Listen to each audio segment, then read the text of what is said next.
Stick with the Van Allen belts. As we know, the debunkers always say that the Van Allen belts weren't an issue because Apollo made a swift travel to the thin parts of the outer belt and avoid completely the inner belt. NASA and those who want to support the propaganda about the moon landing missions will simply try to explain to you now that the Apollo flight trajectories allowed them to avoid the inner Van Allen radiation belt, the highly dangerous one, and the astronauts only went through the outer belt and did so very quickly by heading on a northerly path. But the starfish prime radiation dissipated, and NASA eventually decided that the Van Allen radiation belts weren't enough of a hazard to ground missions to the moon. Trajectory analysts found the safest way through the region, and mission planners reasoned that the astronauts would pass through the worst of the belts fast enough that they didn't need any additional protection.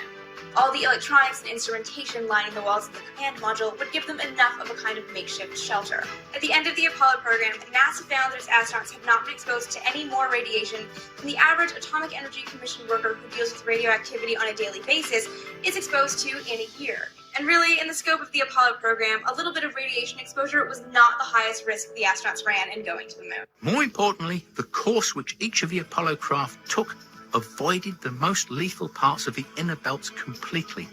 and they only went through the thinnest parts of the outer belt. In the end, the simple answer to why the Van Allen radiation belts were not the killer issue that some people think it was, and how the Apollo missions cut the radiation exposure for the crews to between just 1% and 5% of what it could have been, is because the Apollo missions didn't need to go straight through the Van Allen belts.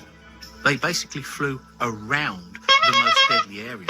and were not in the less dangerous areas for long.